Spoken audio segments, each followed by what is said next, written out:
I'd love if you could tell me about the terms training data and testing data in the context of machine learning. Okay, thank you so much for being here with us today, Raj. Can you quickly introduce yourself for our viewers? Yeah, absolutely. Thanks so much for having me. My name is Raj, and I'm currently a machine learning engineer at Snapchat, where I work on a lot of stuff related to generative AI initiatives at the company. That's really cool. It's really popular nowadays, and I feel like there's so many cool products being built with generative AI. So, really interested to hear the insights that you have in our interview today. So, to get started, I'd love if you could tell me about the terms training data and testing data in the context of machine learning. Yeah, absolutely. So training data generally will refer to the portion of the data that a machine learning algorithm uses to learn patterns. So, for example, the parameters of a logistic regression algorithm rather can be chosen such that the error is minimized on the training set. The testing set is a data that is not seen by the actual algorithm and is used purely to gauge the algorithm's performance. Yeah, that makes sense, right? Because you don't want to gauge the model's performance on the same data that it was trained on. So, what I'm curious about then is you mentioned that you want to minimize the error on the training data set. What if, though, your algorithm involves like parameters that you need to tune? So, for example, like the number of layers or like the size of your neural network or learning rate. If you need to tune those parameters, do you tune it on the training data? Like, what do you do instead? Yeah, so generally those are called hyperparameters. And so what people will typically do is take out a portion of the training data and call it a validation set. And then they will tune those hyperparameters to maximize the performance on the validation set. Okay, perfect. So now you have training data set and a validation data set. And so then again, which data set do you actually evaluate the final model on? Typically, you will evaluate it on your test data set at the Okay. final step. Usually, you should only be using your validation set to tune these hyperparameters, but you should kind of have this holdout set that never has any information that is used to inform the learning of the actual algorithm, as well as the Okay. hyperparameters. Yeah, so then moving on. So speaking of training a model, there's many different optimization algorithms for doing so, right? So could you tell me about the differences between some of them, specifically between batch gradient descent, mini batch gradient descent, and stochastic gradient descent? Sure, yeah. So, firstly, gradient descent is an optimization technique, like you mentioned, that is used to find the minimum of a loss function. So, specifically, the gradient can be calculated by taking the derivative of the loss with respect to the parameters of a particular algorithm. And since the gradient descent actually represents the direction of the steepest descent, it can be used to take gradual steps towards the minimum of that loss function. Kind of back to your question of those differences, uh, those terms refer to different but related ways of dividing up the training set, computing the actual gradient, and then performing the actual parameter updates. So, batch gradient descent is when you use the entire training set on one go and you compute the gradient, and then you do a single step of gradient descent. Mini batch gradient descent is when you divide up the training set into what are called mini batches, and you typically choose a batch size, and then you will separately compute the gradients on those mini batches, and then you will take a step in that direction for each one of those mini batches. Stochastic gradient descent uh, is related to both batch and mini batch gradient descent, but it mostly refers to shuffling up the training set randomly. And then similarly, you would divide that up into smaller batches and then compute the gradients on those batches and then perform the respective parameter updates. Okay, yeah, that generally makes sense. So I'm curious then, when might you choose to use, for example, like full batch gradient descent versus mini batch versus data stochastic? Like, why are there different ones, and why do people choose a specific one to use? Yeah, so people typically choose to split up the data into batches because of memory requirements. So if you have a data set that has millions of data points, for example, unfortunately, you cannot usually fit that into memory when actually doing gradient descent. And so in practice, people will divide these up into mini batches so it can fit into your RAM of a GPU, let's say, and then periodically you can compute these updates and then gradually kind of lower the loss function. Mini batch gradient descent is also kind of used as a regularizer rather, to prevent overfitting on the training set because it adds a little bit of noise to the actual gradient that you're computing on these mini batches. In response to the stochastic part of it, well, let's say that you have a particular training set that has patterns that are underlying in the order of the training set. You don't want to overfit your training data, or rather the training of your model, to any order that could be represented within your training set. And so people will use stochastic gradient descent to make sure, that shuffling kind of takes out that variable of the order within the training data set. Okay, perfect. Yeah, that makes a lot of sense because with deep learning in particular, there's often very strict like memory requirements, and these models are typically quite large. So it makes sense that we would have variations that account for that. So I'm Yeah. also curious then, you mentioned that we use these optimization algorithms to try to decrease the loss. So I would assume you want the loss to reach some kind of minimum, but a lot of loss functions that are encountered nowadays are actually non-convex. So can you tell me, are any of these optimization algorithms that we just talked about guaranteed to reach a global minima? In the case of a non-convex function, they are not guaranteed to reach a global minimum. In fact, usually they don't reach a global minimum. In the case of neural networks, they usually have a lot of different minima, and so usually it'll converge to some sort of local minimum or possibly a saddle point. Mhm. Okay, yeah. And if the algorithm reaches a local minimum instead, are there issues with that? Like, is that generally still a good model? What do you think? So it depends. It could be a good algorithm. You might want to try different parameter initialization techniques to see if you're able to get to different minima within the actual model that you're training. Mhm. However, that is dependent on factors such as how it performs on your validation set and ultimately on your test set. It kind of just depends how exactly you'd like to go about it. However, a way of potentially getting to a new minimum is using a different parameter initialization technique. Now that you've started training, you need to actually prepare your data for training. So when you're preparing the data, something that people often do is they do feature scaling or they do normalization. Can you tell me a little bit more about the importance of these particular pre-processing steps in machine learning? Yeah, so feature scaling is really important for training machine learning algorithms that do gradient based updating, like we were just discussing. And the reasoning behind that is because often features have different orders of magnitude. And so the derivatives of the loss with respect to those input parameters will be on different scales as well. Mhm. And so when you have them on different scales, gradient descent on unnormalized features tend to be unstable and converge slower. And so feature scaling can be a way of getting an algorithm to converge faster. So now that you've like prepared your data, let's say that you're actually trying to figure out what type of learning problem that you're tackling with your machine learning approach. So some common types of learning problems include classification and regression.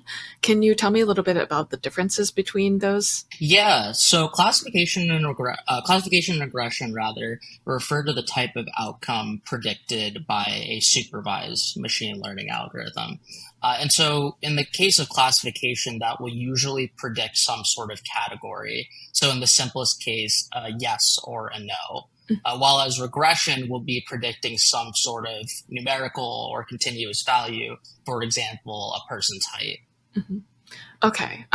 Can you foresee instances where a problem could be both classification or regression? And if so, why might you choose one or the other? Sure. So let's say there was a case where the outcome was a numerical variable.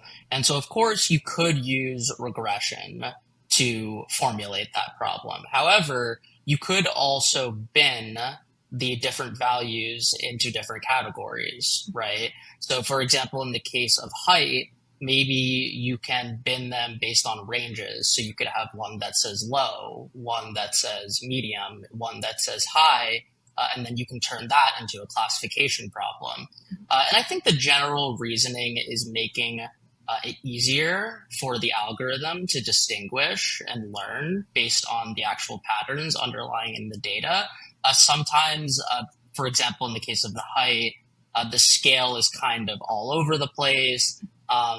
There's kind of a bigger space that you have to be able to predict. And so getting the underlying pattern of whether it's in the medium range or the higher range might be something that's easier for the algorithm to learn. And it can also be something that is perhaps more useful for the algorithm to learn. So I think it just depends on the use case that you have and what makes most sense for your particular problem. Right, yeah, and a lot of these intuitive insights that you have about the data can be really important when it comes to like feature engineering or data preprocessing. So now let's assume your model's fully trained. You've deployed it into production. Congratulations. Okay, and it's been in production for a little bit of a while now, and you've been monitoring it.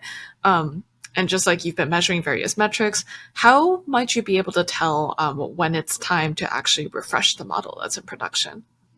Yeah, so typically a model will need to be refreshed when there is a degrading in performance of the algorithm. So generally, you will benchmark the performance on some sort of training set, and perhaps at some point you see that the performance of your data in production is not matching up to the performance on the training set.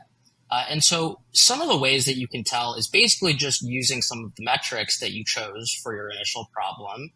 For example, if a precision metric or a recall metric, or perhaps the loss or the accuracy. All of that assumes that you do have, for example, the ground truth label for the data incoming in production. However, that is possible for certain cases, and that can be used as a way to benchmark and see if it's actually differing from your training performance. It isn't always that straightforward because you don't always have that source of ground truth in production. So alternative strategies can include monitoring data distributions of the input features for your model, as well as prediction distributions and also confidence scores from the algorithm itself. So it really depends kind of on your use case, and there's no one best way to do it. However, there are definitely different ways of helping solve that problem. Okay, yeah. I like how you mentioned that it's really on a case by case basis. You got to really look into like the domain specifics of your problem and think about it that way. So, can you give me some reasons or some insights for why model performance might actually differ in production versus in development? Yeah, so there's a lot of possible reasons for why this could actually happen in production.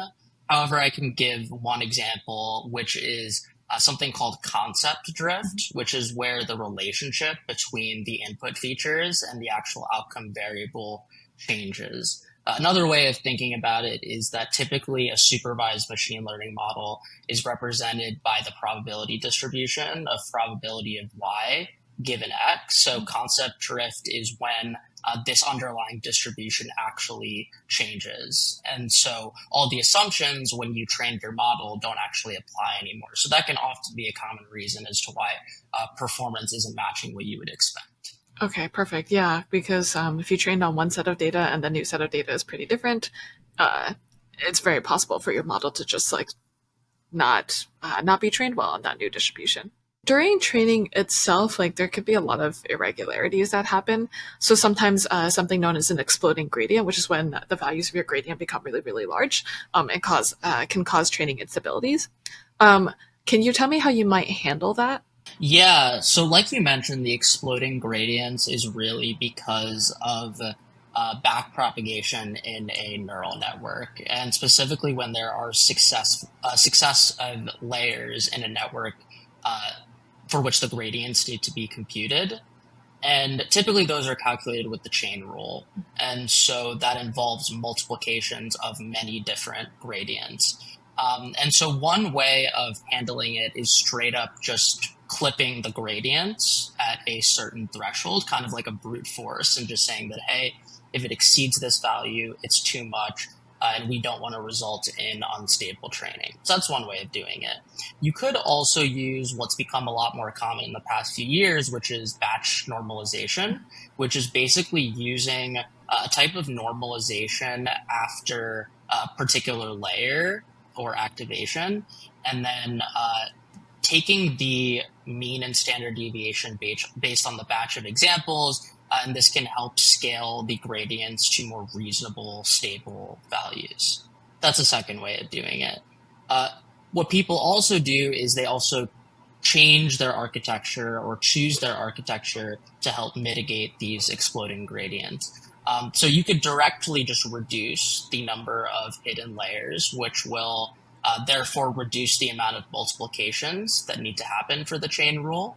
You could also choose architectures, for example, the transformer with skip connections. And skip connections are basically pathways from certain layers to layers further down in the network rather than the layer that directly follows it. And so that kind of gives the network a pathway for the gradient to follow without having to pass through several consecutive layers. And this can definitely help mitigate the exploding gradient problem. Okay, perfect. Yeah, I like that you suggested a couple of different approaches based both on the model architectures themselves and the data set.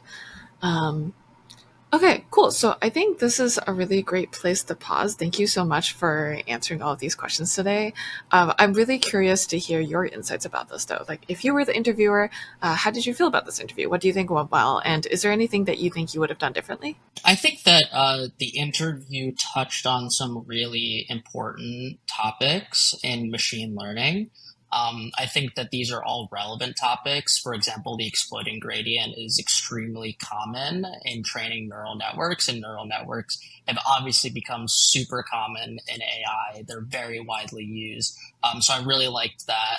I like that we also touched on some of the basic fundamentals as far as how you formulate a problem. I really liked how we talked about the differences between classification and regression, and also the fact that those can actually be formulated differently. You don't always have to follow a certain format, and it really just differs on your use case. I think that it would have been nice to have some sort of like case study, maybe like a very mini case study, not something that takes the entire interview, but maybe where we asked a hypothetical scenario and said, okay, well, what might you do in this case? And I think that that was present to some extent, but perhaps we could have applied it to like a specific domain or a particular company. Yeah, I agree. Oftentimes, I think having that kind of concrete example or a case study really helps us understand like why the theory applies or why these techniques were invented in the first place. But I do think that actually you gave quite a few like good like small concrete examples. For example, like the height problem, we talked about that in the case of like classification versus regression. Yeah, we talked a little bit about some examples of like concept drift as well. So I thought that that was actually very Hmm. helpful. And I really like that a lot of your answers incorporated you talking about how there's not necessarily a one size fits all machine learning like solution. A lot of the times you have to pay attention to your particular domain or the particular problem that you're trying to learn. So a lot of it really does depend upon like you just like looking at your data and thinking about like what does this model do? What do you want this model to ideally do for the user? So that was I thought that that was really well done. So as for what we might have been able to elaborate more on, so I believe for the question where we talked a little bit about um, a potential reason for why model performance might differ in production, why you might see that regression. Maybe we could have also talked about like how some models are more sensitive than others to distribution drift, and sometimes we also call that OOD generalization, out of distribution generalization. Even if a model has only seen like quote unquote in distribution data, which is like the data that you've seen in development, Hmm. some models may have like wider decision boundaries than others, which tends to make them a little bit less Hmm. sensitive to distribution drift and a little bit more robust in general. So that's something that would have been interesting to touch upon. But in general, like you covered Hmm. so many topics so like thoroughly. So I think we all learned a lot from you today. So thank you for being here. Yeah, yeah. Thanks so much for having me. Yeah, and thanks everybody for watching. If you have any machine learning interviews coming up, good luck. Thank you for watching. Bye, everyone.